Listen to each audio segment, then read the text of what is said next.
Muy buenas noches, qué gusto que nos acompañen. Este es su programa Índice Económico.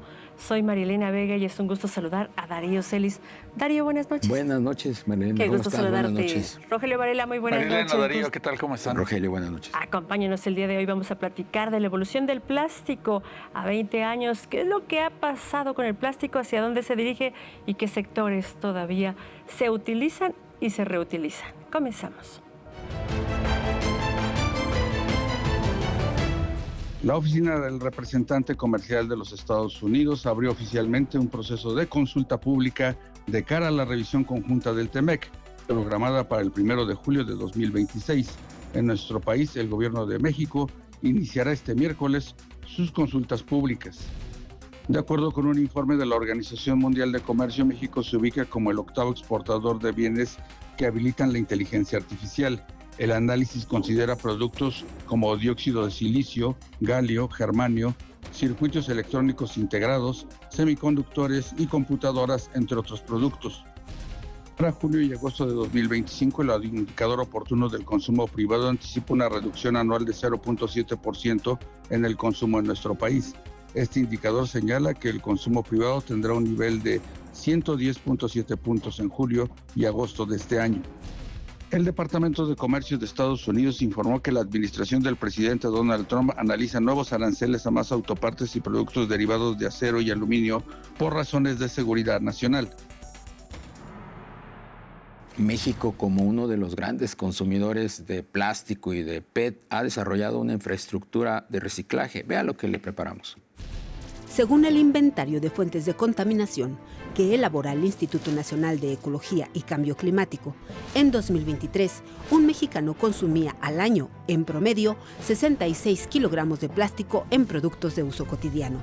Se estima que el 45% de ese consumo proviene de envases y embalajes, aspecto que ha llevado al desarrollo de la industria del reciclaje. En 2019 se firmó el Acuerdo Nacional para la Economía del Plástico en México, en el que el sector empresarial se comprometió a recuperar el 70% de los envases de PET en este 2025 y el 80% para el 2030. De acuerdo al reporte en 2024 de las 80 empresas firmantes del convenio, la tasa de recuperación del PET a nivel nacional alcanzó un 63%, lo que hace de nuestro país el líder en todo el continente americano, con un incremento sostenido en los últimos 5 años. Una de las industrias más dinámicas y en muchos casos satanizada es la industria del plástico. Sus aplicaciones son enormes, desde los alimentos hasta las manufacturas. Pero ¿hacia dónde se dirige esta industria en nuestro país? Para platicar de este tema nos acompaña esta noche la maestra Montserrat Ramírez. Ella es experta en la industria del plástico y directora del área de PET en ECOCE. Maestra, muy buenas noches. Buenas noches, muchas gracias por este espacio y por la oportunidad de platicarles este gran tema. ¿Podemos vivir sin plásticos?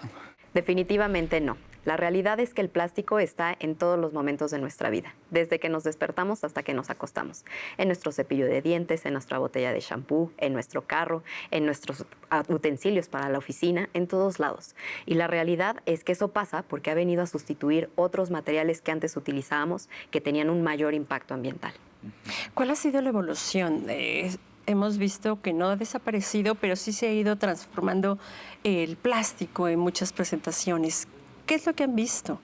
Justo lo que hemos identificado es que el plástico ha traído muchos beneficios a nuestra vida, porque antes necesitábamos más materiales para hacer un mismo producto y ahora con menos material podemos hacer más cantidad de productos. Entonces, esto nos ha permitido poder abastecer las necesidades que todos los humanos generamos día con día y que cada vez somos más.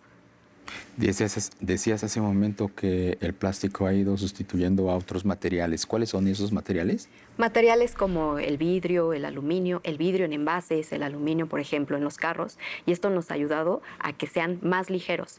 Esto se refleja en menores emisiones al medio ambiente. ¿Por qué? Cuando tú haces un traslado de algo más pesado, requieres más consumo de combustible y tienes un mayor impacto a que cuando algo es mucho más ligero, lo transportas a lo largo de la República, tiene un menor impacto. Claro. ¿Y cómo hacer más amigable, toda esta industria del plástico, sus aplicaciones con el medio ambiente? ¿Qué estamos haciendo en México al respecto?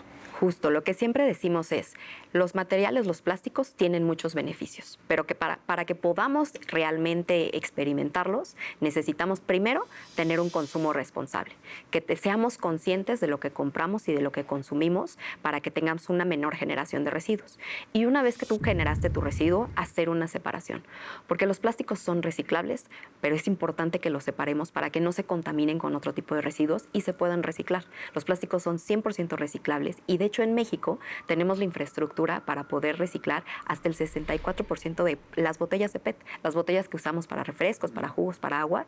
Tenemos ya una infraestructura para poder reciclar el 81% y ahorita ya estamos reciclando el 64%. Desde que se prohibió un poco el plástico, COSE ha venido trabajando desde ya por lo menos 2 décadas en reciclaje, en residuos. ¿Cuáles son los avances? ¿Qué es lo que vemos a 2 décadas de esto? Como bien mencionas, llevamos más de 20 años trabajando en esta materia y lo que hemos visto es justo una generación de un mercado del reciclaje de estos materiales. Anteriormente, estos materiales no tenían un valor y lo que se ha trabajado es para que estos residuos, las botellas de plástico, tengan un valor y que de manera natural lleguen a las plantas de reciclaje. Se han invertido para poder tener la infraestructura del reciclaje, pero ahorita ya tú ves en los camiones de basura cómo vienen separados en unos super sacos para poder tener esta valorización de estos residuos y que se puedan canalizar a su reciclaje. ¿Qué uso se le puede dar al plástico, al PET, una vez que se recicla? El reciclado del PET tiene muchas alternativas. La más óptima y la ideal es que se recicle de botella a botella. De hecho, en México tenemos la planta de PET grado alimenticio, es decir, que lo puedes devolver de botella que consumiste para una bebida a una botella que va a volver a contener a una bebida. Tenemos esta planta que es la más grande del mundo. Pero también lo puedes convertir en fibra para hacer playeras, para hacer tenis, para hacer alfombra y lo puedes convertir también en otro tipo de empaques. Claro. ¿Qué pasa a propósito de otros empaques con otro tipo de plásticos como los que vemos en las envolturas pues de pastelillos, de botanas y demás? ¿Eso también se puede reciclar? También. Nosotros estamos trabajando como ECOSE en una campaña integral para que podamos recorrer este mismo camino que ya recorrimos con el PET, con estos empaques flexibles, como los que mencionabas, de papas, de pan, entre otras cosas, y que estos envases lleguen a reciclarse para hacerse nuevos productos. Generamos un mundo de basura, no sé si tienes el registro, pero, sí, claro. Pero ya está, ¿cuánta es esta basura que generamos más o menos al año? Y ya se está generando no solamente en reciclaje, sino también en energías. Sí, por lo menos cada mexicano genera 1 kilo de residuos al día. ¿1 kilo? Es muchísimo. Exactamente. Y casi la mitad de ellos son residuos orgánicos. Lo que no nos sacamos de la fruta, de la verdura, los residuos de la poda. O sea, la mitad es el residuo orgánico. El resto son entre inorgánicos no reciclables y los reciclables. Y justamente de los reciclables lo que se busca es que se reciclen y de los no reciclables se puede hacer una termovalorización para poder generar energía a partir de la combustión de estos materiales. ¿Cuánto ha invertido la industria y cuáles son las proyecciones para seguir invirtiendo en plantas recicladoras? Al momento ya contamos con más de 30 plantas recicladoras de botellas de PET. Esto nos ha permitido llegar a los niveles y que estos niveles de reciclaje nos pongan como líderes en el continente de reciclaje del material. Y lo que buscamos es que podamos contar con la infraestructura para reciclar el 100% de las botellas para el 2030. Claro. ¿Y nuestros amigos de la industria de la pepena, del negocio de recolectar estos residuos, también se han beneficiado de este cambio? Hemos identificado que en el tema del reciclaje hay una gran participación del mercado informal. Y justamente lo que también hemos identificado es que al que los materiales tengan un valor, se le tiene una remuneración económica para toda esta gente que se dedica a esta gran labor. Y la gran labor que nos ayudan a hacer es que, como es un trabajo manual, el reciclaje que nosotros logramos en México, pues literal es grado artesanal, porque hacen una separación que te permite tener pacas de materiales con un alto valor de calidad, porque son pues separados a mano. Todavía vemos mucha basura en las calles, en las avenidas, no solamente en la ciudad, me refiero a muchos estados de la República. ¿Se está haciendo algo ahí? ¿También sería educativo como personas? ¿Se va a intervenir para junto con algunos estados, autoridades, para que esto se vaya también traduciendo en limpieza, en escuelas, en algo? Sí, justo en ECOSE estamos trabajando con muchos programas para poder llegar a diferentes públicos, a los públicos universitarios, en donde vamos con universidades a instalar puntos de separación para que aprendamos a diferenciar los materiales y el valor que tiene separarlos, y también con autoridades para poder fomentar esta separación y que realmente los materiales lleguen a reciclarse.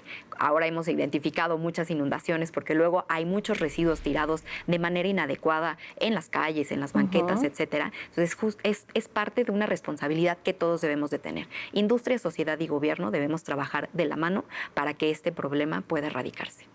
México, ¿cómo se ubica en el contexto de consumo de plástico y de PET? México tiene un consumo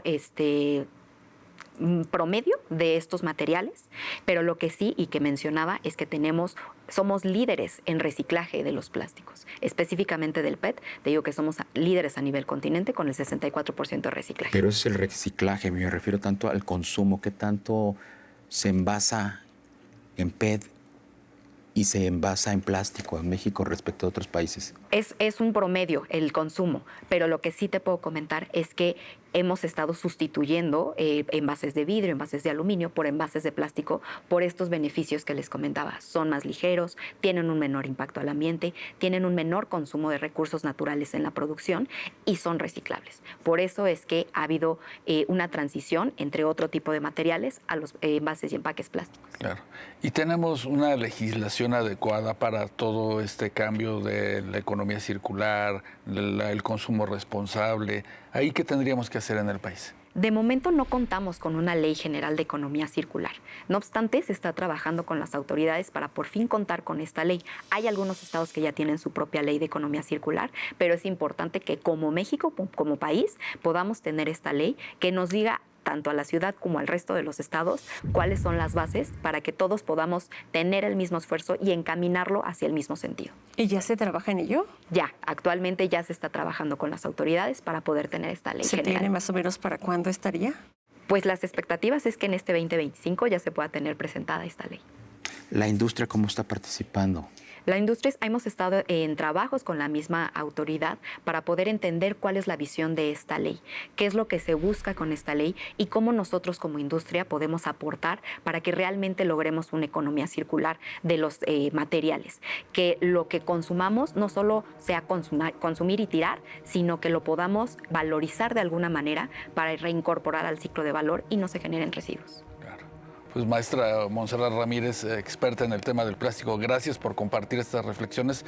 Reconocemos que el plástico no debe satanizarse, sino darle el mejor uso y por supuesto con un consumo responsable. Que tenga muy buena noche. Gracias por el espacio. Es una realidad que la evolución y el manejo de residuos de basura de PET lo estamos controlando. Sin embargo, pues falta una legislación, faltan reglas claras que permitan seguir avanzando y evolucionando para que la basura y el reciclaje no solamente se quede de botella a botella y basura en composta, sino en otros tipos de energéticos, todo, ¿no? Y sobre todo migrar a otro tipo de productos, de materiales, por más supuesto, allá del plástico y del PET, que los hay. Sí, eso es muy importante, de ahí la relevancia de que se esté revisando ya en el Congreso una ley de economía circular, precisamente como dices Darío, María Elena, como dicen ustedes, para que no solamente nos quedemos en el PET, sino se extienda a otro tipo de residuos. Así es, pues bueno, en fin, esperemos noticias, aquí vamos a estar atentos. Por lo pronto, Darío Celis, muchas gracias. Buenas noches, Buenas noches, Rogelio Varela, muy buenas noches. Vale. Gracias por habernos acompañado. Recuerda que el próximo miércoles tenemos una cita aquí en Índice Económico por ADN 40. Hasta entonces.